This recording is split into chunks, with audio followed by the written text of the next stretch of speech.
Good afternoon, everybody. Welcome back to another podcast, Inside Polling. It is great to have you. I want to first thank you guys, like I always do every single day. I don't take it for granted. Thanks for the listening on X. Thanks for watching on YouTube. Broke all records again last night and on a late night show, and I apologize for that. We had a great show today. We're going to probably just discuss pretty much polls. I have a lot of polls for you. I've got a ton of polls, which is good news. And here's the thing I really like. Kind of the traditional polls doesn't mean they're right. Doesn't mean they're right. But the traditional polls that we're all so used to. And so we're going to walk through that too. I've got some state polls. I got some Senate polls. I'll touch a little bit on the early voting, which we discussed yesterday. And first, I just want to talk about the noise. Right, the noise. Yesterday was the day, right? We right on schedule, right on cue, right? Right on cue. Here comes the press. Here comes the press. All the stories come out. All the stories about Trump. Today was the Republicans' time to jump on their stories on Harris, his husband, XYZ, everything else. I'm not even going to get involved in it. Try to block out that noise if you're an independent. Of course, these things work. They sway back and forth just a little bit. What's it? Maybe a 0.5% of people who are wavering. Oh, you're reminding me that Trump's this. You're reminding me that Harris is that, and it works. But here's the thing. For those of you who may have not watched politics very often, who may not be involved or listen to this except for these last 2 weeks before the election, which is awesome. It doesn't matter if you don't know anything about politics, as long as you go out and vote, catch a little bit of the news in the last 2 weeks, and go ahead and vote. That's what matters. I love the voting process. The noise, hey, that's part of the process. And here's what the noise is. You got to remember something. This is for the president of the United States. Okay? They've got dreams, right? We've got dreams. Republicans have dreams. Democrats have dreams. Independents have dreams. You at home have a dream. What you want to be. They want to be president. This is big boy, big girl stuff. We talked about it the other day. You got to strap these pants on and pull them up tight because you are going to get your butt kicked. It is a nasty. You're taking somebody's job. You're taking somebody else's dream, right? How bad do you want it? When you're on a campaign trail, and I've been on 3 or 4 of them, it is nasty world. It's tough on the family life at home. It's tough on the campaign trail. You're leaving your job, running over to the campaign at 3, 4, 5 o'clock. You're up till 2, 3 in the morning. You're starting to right back up again at 6 in the morning. This is not for the soft. This is not for those who say, you know what, we shouldn't be divisive. We need to be careful with the words we use. Hey guys, at home, what words do you use around your friends? What words do you use? It's a different world now. It's not 1988. It's not 1988. Harris has got a tough campaign staff. Trump, I don't have to say how tough he is. We already know. This is a tough world. And they both want each other's job. Imagine you got somebody after your job and they are going to do everything in their power to take the job. So don't be surprised with the language that's used, right? We don't want to upset, the viewers of MSNBC or CNN or Fox is super sensitive to Harris is attacking Trump. No, this is tough stuff. Should you defend yourself? Sure. That's fine. But this is tough stuff. So the goal is to end the other person's dream, right? You want to be the president. We're not running for first selectman in your little town. We're not running for a state rep seat in your state and you're one of 300. You're not running even for a Congress seat. This is the job. This is tough. This is nails. This is not supposed to be kind and nice. It's rough and it always will be rough. So we all get shocked and surprised with a month to go with all the language and the rhetoric. And this one said this, he said this, she said this. Of course they said that. You know what?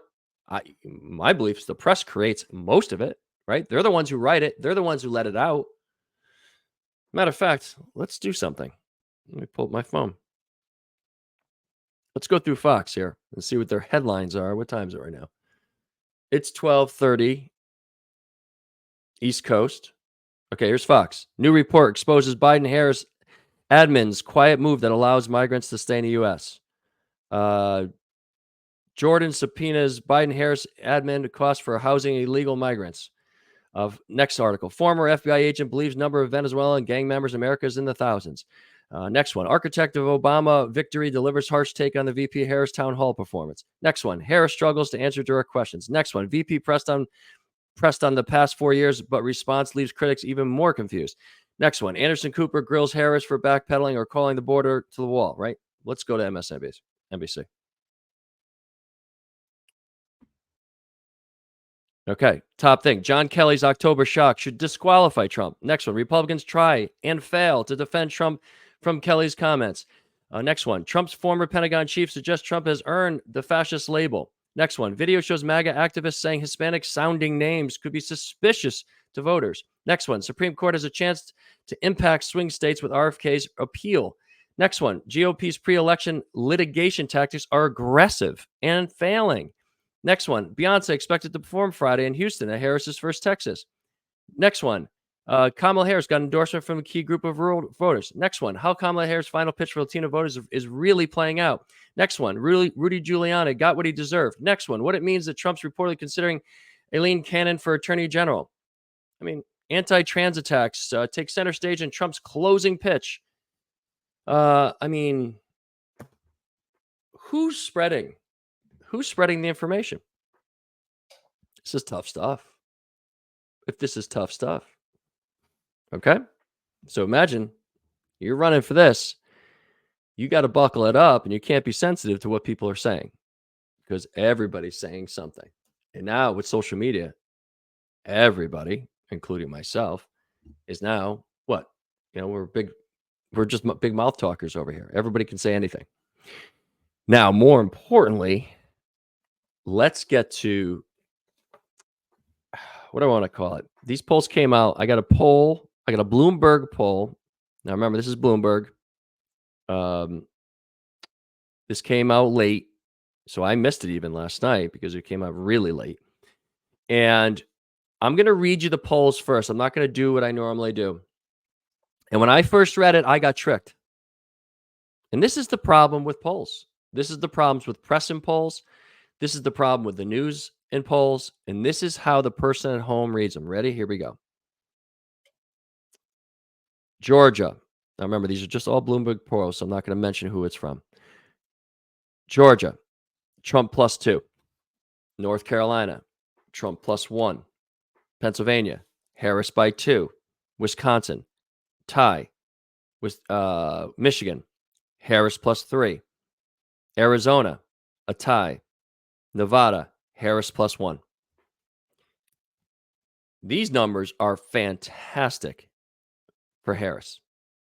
In the moment when we've got waterfalls coming the Republican way, we yesterday we paused it.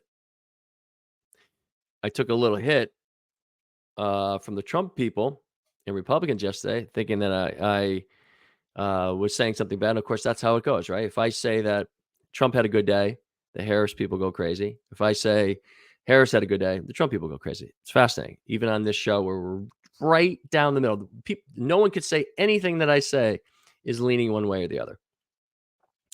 But these numbers look good. Trump 2, Trump 1, Harris 2, tie, Harris 3, a tie, and Harris +1, right? Those are the states. But now let's do what we do. So you quickly see all these in the news today. These are good numbers.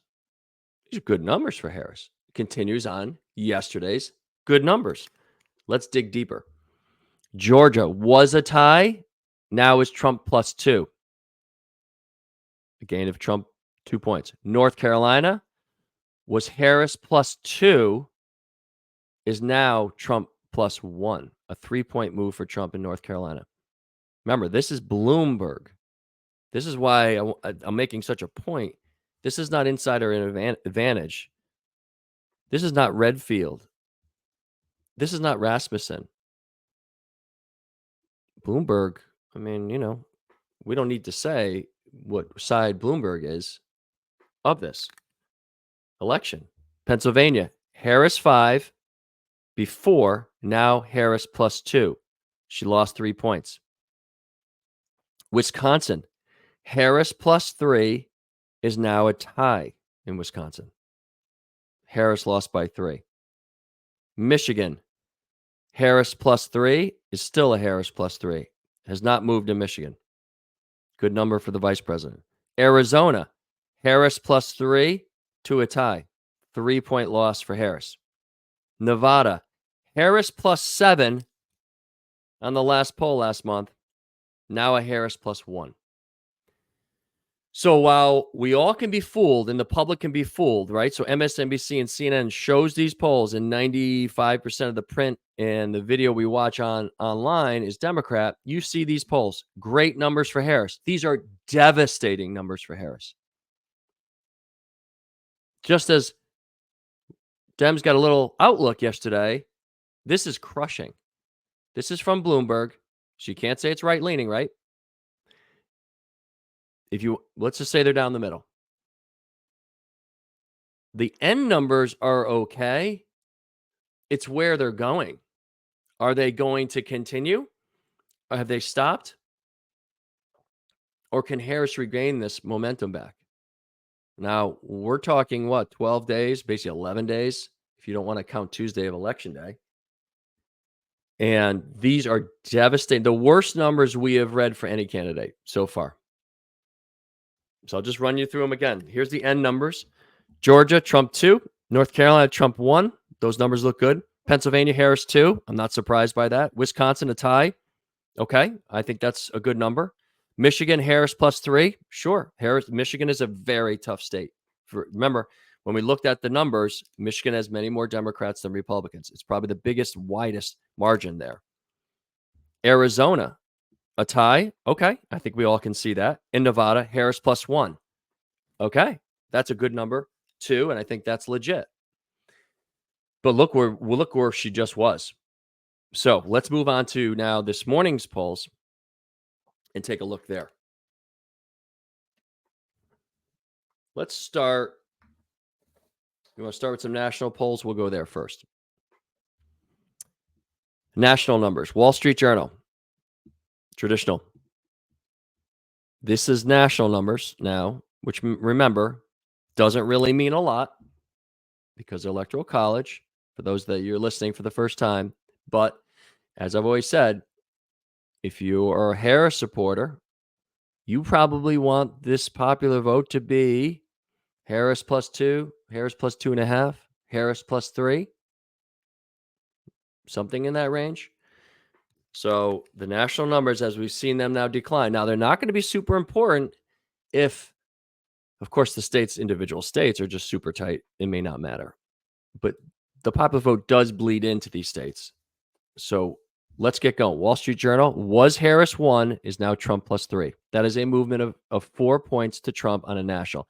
So now, we said it yesterday, for the first time, we have pretty much a national poll from a traditional pollster who would not play games if it was even possible that any pollsters play games. You would not expect this to be a game playing. So now we have a Trump +3 lead nationally. That's another tough number for Harris. Dropped 4 points. CNBC. Okay, part of NBC. Left leaning, right? They had Trump +2 nationally. Now it's still Trump +2. That poll stayed the same, showing another national lead for Trump. Obviously, if Trump wins by 2 points nationally, I mean, we know, I don't need to tell you who's going to win. TIPP, who has that daily poll, they're tracking every single day, which is a different kind of poll, but it's nice. They take like a big, they take like the last 7-10 days, and the old one drops off, the new one comes on. The old one drops off, the next one comes on. They just use the average. So remember now, they had Harris in the lead, then Trump in the lead, and then Harris tying. In the last 4 days, Harris has been the lead, and she grows her lead. This is the only poll so far we have read which has positive numbers for Harris. This shows a Harris +3 lead. Yesterday, if you remember on TIPP, I showed you the graph. It was +2. Okay, so we go from +2 to +3, gain on the lead, and 4 days in a row with the lead, and 4 days growing with the lead. Good poll. Pennsylvania. Let's go to some states. Franklin and Marshall.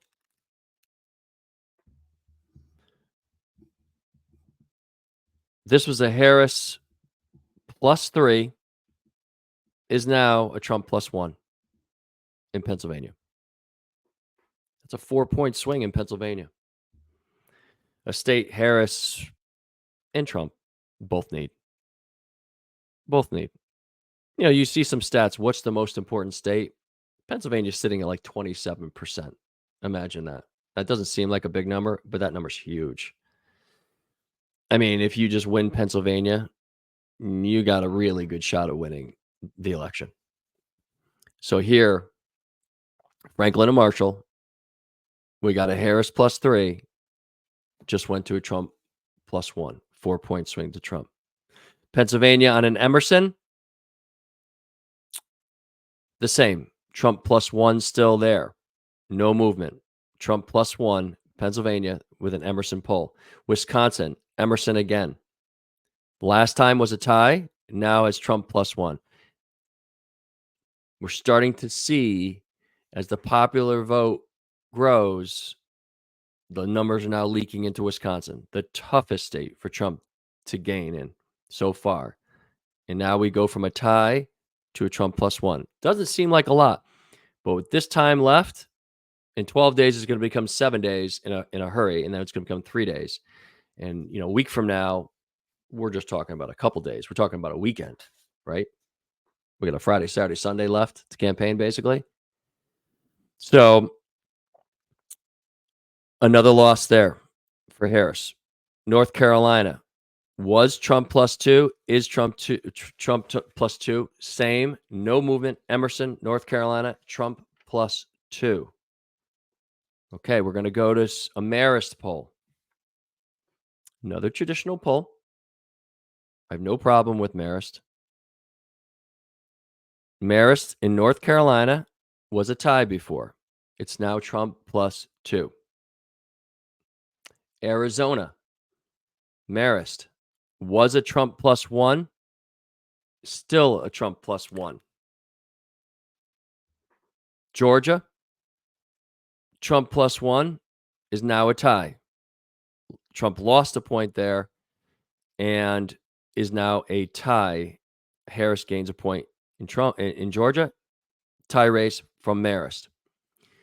I think out of all these polls, 1, 2, 3, 4, 5, 6, 7, 8, 9, 10, 11, 12, 13, 14, 15, 16, 17 polls I just read you, 15. Well, I shouldn't say that because we had some that are the same. Let's say 12 went Trump's way, 2 went Harris's way. This is a disaster in the polling world for the Democrats. There's no other way to. I can't even spin this. If you're a Democrat, what are you saying right now? Hey, the polls are fake. The polls are there. Let's get our vote out. But these polls, now remember, this is what it probably shows 4 or 5 days ago, a week ago. Now, what's happening today, we won't know for 5, 6 days. That's the problem with polls. I'm not going to be able to tell you what's happening on October 21st, Thursday, until next Wednesday.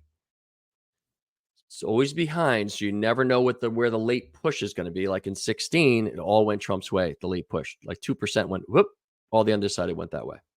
So you never know. No one's out of the race. This is still break even. Break even. But we're looking for momentum. I have a few Senate races here, and it's bleeding into the Senate. And here's where the Dems are worried. I've talked about it before. While Biden was, and I was here 4 years ago, I admit I was wrong. I said Biden would never, never. You heard me say this for what, 3, 4 months straight, July, August, September, October, November, 5 months straight last time, 4 years ago. I said Biden will never make it to the end of his term. He did. He did, but he didn't quite make it. But so was I wrong? Yes. Was I right? Kind of. Never going to make it. Here's the difference with Biden. Biden went through the process. Biden went through the primary. Traditionally, campaign, money, did good in Arizona, good in Nevada, good in Pennsylvania, good in Michigan, good in Wisconsin, uh, won Georgia. Don't forget who the person was that won all those battlegrounds back that I showed you yesterday. So the switch, while it was a short term high, boom. The press, who was turning on Biden, did a 360. 98% of them then supported Harris, and it was like a free, a free run. No negativity, all positive. But when the negatives come out and beat you up and you haven't gone through the process and no one quite knows you and you already kind of have a negative, people had a negative view of Harris already. People wouldn't have, there's not a Democrat alive who would have dreamt that Harris was going to be the candidate. Is it catching up to her? Is it catching up to the campaign? I'm not saying Biden should have been the person. You knew my view 4 years ago that I didn't think health wise he'd make it. Good guy. Who doesn't like Joe Biden? I mean, okay. Thought he'd be a little more middle, but I also thought Obama was going to be a little more middle. So here's where the issue is. If the candidate loses the presidency, okay, everybody loses, right? You lose half your races. That's how it goes. You can't win them all. But it starts to bleed down the line. Starts to bleed to the senators. Starts to bleed now to the state individual town senators, the state reps, the Congress seats. So I'm going to read you a few Senate races. And that's why I went on that little banter to show you this. Pennsylvania. McCormick has had a massive lead. Democratic seat in Pennsylvania. Democrats looking to hold in Pennsylvania. And McCormick, Casey, the Democrat, going against McCormick, the Republican. Casey's had a ride there. Had a ride. No issue. With the polling numbers drop, the last here, I got a Franklin and Marshall poll, had Casey up by 8 last time. Democrat, now only up by 1. 7-point drop. And now yesterday you heard me kill Quinnipiac for the up, down, up, down, up, down, up, down. Am I going to kill Franklin and Marshall on this? No. Because this is the momentum. And it does bleed. This is the fear. The fear of the insiders is not that Harris may lose or Trump may lose. If Trump gets bombed by Harris, right? Let's just say the women vote comes out, just crushes he loses all those states. You start losing Senate races everywhere because that 1 or 2% that ended up clicking to Harris, Republicans lose all those opportunities to gain the Senate over again. Here's the other side. Harris loses, but then loses. Let's say it's close in the popular vote. It's a 1% for Harris. That's not going to play well down the line. So here's where Casey was riding high in Pennsylvania, the Democrat, and only has a 1-point lead with this one poll. So now we go to the Hill and / Emerson poll. Last time they had Casey up by 2, the Democrat. Now has Casey up by 1. I mean, are we saying that Casey now only has a lead by 1 after 2 polls? It's possible. A sitting senator is going to go down in Pennsylvania possibly because of this momentum rush the last 2 or 3 weeks, and give the Trump campaign credit.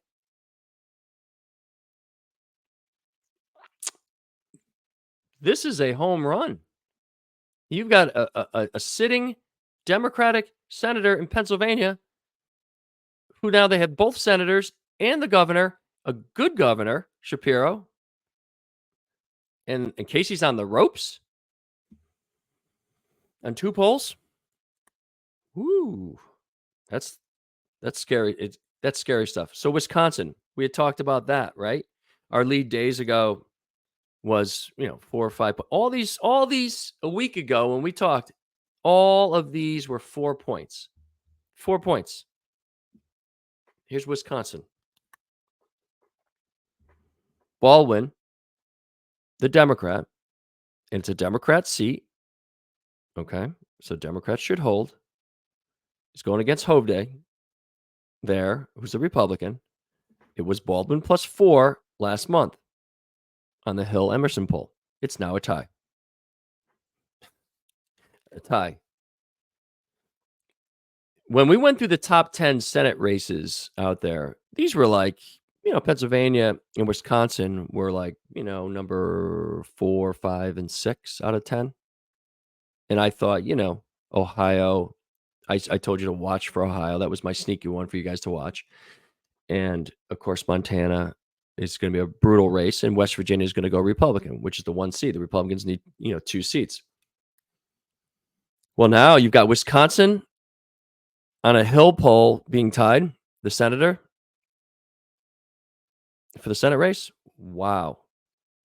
Now, the only horrible Senate race out there is Lake, the Republican. This is a Senate seat out in Arizona, who's just polling just horribly. I crushed her the other day. Wrong candidate. Horrible choice by the Republicans. Why they want to put her back in there, I have no idea. You've got Trump somewhat tied or maybe leading Arizona, and Gallego out there, who's trying to get that Senate seat in Arizona as a Democrat, is up by 8. The Democrats are going to win that seat. Lake has no chance. No chance. Wrong candidate, wrong time, wrong place. No one's interested in hearing a far right Senate candidate. Learn your lessons, Republicans. We're going to just talk about one last poll, which is the generic congressional one you should always hear me talk about, which is basically, hey, would you vote Republican or Democrat if it was up to you in your Congress seat? Not who the candidate is, just Republican or Democrat. This is a CNBC poll. It was Republican plus 3 on August 1st. This is before probably the huge drop. That was a long time ago. It was their last poll, and it's now Republicans plus 4. So probably, if they had polled, would have gone from Republican plus 3 to probably even, or Democrats by 1, and has made its way back up to Republicans plus 4. So Republicans have gained 1 in this poll. Republicans plus 4 on the congressional question: Republican or Democrat in your congressional seat. Let's go through. Let's see. I want to go through a tiny bit of early voting. Nevada continues to be strong by Republicans. Republicans are leading by about 17,000 early votes there. So there's 100,000 independents who have voted already in early voting. 100,000 in Nevada. These are the people that are going to decide, and I love that. Don't you love that the independents get to choose the president and your senators? Yes, the Republicans will vote Republican. The Democrats will vote Democrat. And that's sad because you can put up my dog or a monkey or, my 7-year-old daughter could run and she would get, 40% of the vote. It's just like, it's embarrassing in a way, but just the way that we are, right? You feel like you're locked into your party and you can't even look any other way. That's why this channel's here, is for those 100,000 early voters already. You decide. You vote. You make the decision. The Republicans and Democrats will be somewhat split. And some of these states are harder than others for each party to be 50-50, but it's within 55-45, almost every state that we've been talking about. Independents are going to decide that. So that's where we are in Nevada. Republicans have a little bit of lead, a little surprising, but remember, that doesn't mean anything because now the Democrats can come out on the day of and vote, or can catch up knowing that they're down on early voting. And this is a whole new scenario that we can't put our hands on, and it really means nothing because nobody can answer this question. Nobody can answer, hey, just because the Republicans are coming out strong in one state or the Democrats are coming out strong in another. We just don't know. There's going to be less Republicans voting day of. So how do you know this is over? You can't use the same ratios. All the Republican votes are being used up now. So the day of is not going to be this wide margin of 70 versus 30. It may be 55-45. We don't know. It could be 50-50. And if that's the case, the Dems sweep everything. And this early voting turned out to be great. The early voting is great because it gets everyone to vote. Just put your vote in. Just put your vote in. Pennsylvania, Democrats are doing very well in. 60% of the vote has been Democrat. 30% has been Republicans. Only 10% has been independent. That's 726,000 Democrats versus 360 Republicans. So what's that? 340,000, something like that. Does I have that right? Yeah. 340,000 difference. It's big. It's big. 360,000. I'm sorry about that.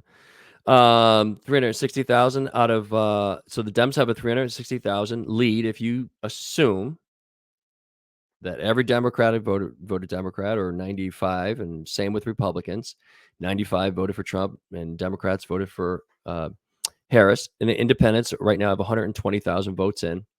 And of course, nobody knows which way they're leaning. North Carolina has 1.9 million votes early in. The Dems have been leading up to today. It's about even. We're talking about, it's 687,000 for Republicans, 683,000 for Dems. It's even. There's a 4,000 vote difference between the two. Independents, listen to this number, almost exactly the same. 638,000 independents have voted. Wow, that's great. 687 for Republicans, 683 for Dems, and 638 for independents. And of course, these numbers are changing daily and hourly and minute by minute. That's just a little flavor of some states on the early voting. Again, does it mean anything? It helps. It helps day of. It helps the ground game know who voted. But do we know who's voting? No. Do we know which way people are leaning? No. We can only track the polls and as we go. Let's do quickly some averages and let's get you out of here. Right now, Real Clear only has Harris up now by nationally 0.2%. Would we ever think that would be possible? Harris up by 0.2% on a national level with all the polls in. Pennsylvania, Trump by 0.6. North Carolina, Trump 0.8. Georgia, Trump 2.2. Arizona, Trump 1.5. Wisconsin now is moved from Trump by 0.1 to 0.2. Okay, so 0.2, whatever that is, that's just a tie. Michigan, Trump 0.2, basically a tie. Nevada, Trump 0.7, basically a tie. I mean, 1, 2, 3, 4, 5 states are basically ties. Georgia and Arizona look like they're leaning Trump's way. Harris dropping in the national numbers for the first time. Let's go through the Senate races real quick. Democrat, I told you to watch Ohio. Big time watch Ohio. Brown only has now a 0.6 lead. 0.6 in Ohio. Remember when we talked, I think it was like 3 points. 0.6 now. Got to watch Ohio. That's a Democrat seat. Republicans do very well in Ohio. And my warning to Ohio, Republicans are not polled heavily in Ohio for some reason. I don't know. I don't have the answer. Casey, the Democrat, only has a 1.6% lead. Trying to hold that seat. So Ohio Democrat holding 0.6. Democrat Casey, 1.6. Wisconsin Baldwin, 0.8 in Wisconsin, hanging on a Democrat. Slotkin in Michigan, hanging on with a 3%. That's not a bad spot to be. The Democrat. Gallego crushing in Arizona, 6.5%. Rosen in Nevada, crushing it, 5.3. Sheehy in Montana, we have no polls. But the only couple polls we have, Sheehy, the Republican, trying to take over that seat in Montana, 7-point lead out there. So we have a flip in West Virginia, a probable flip, if you want to say, in Montana. I hate to say that with no polling out there. Very tough state to poll. Tests are out there, very tough candidate. But you could see now these numbers. Where did these 0 points come from? Now we have a close race in Ohio, a close race in Pennsylvania, a close race in Wisconsin, and of course Montana. We don't know about in West Virginia. So now you're all of a sudden you're looking at 6 out of 10 races being tight, just like that, just like that, just because of momentum, and just because the ticket starts to just suffer just a little bit. And the popular vote going from 3% or 2.8 down to 0.8. Well, just that 2 points feeds into the Senate races, feeds into the House races, feeds into the governor races, which I know we don't have many, feeds into your state Senate, feeds into your state rep. This is all the coattails behind. Okay. We're caught up on the national, caught up on our states, we're caught up on the Senate, we're caught up on how polls can be tricky. And remember, the sun's going to come up the day after election, right, guys? No problems. No problems. Half the people's candidates will win, half the people candidates will lose, and we move on. That's okay. That's part of politics. That's what makes it so fun. If everyone knew who was going to win all the time, it wouldn't be fun. Guys, I think we're all set. Sorry for the long one today, but I love you. Thanks again for watching. Hit the thumbs up. Pop me a subscription on here. Just hit subscribe, and we'll be back tomorrow, loaded back up again. Love you guys. We'll talk to you soon. Take care.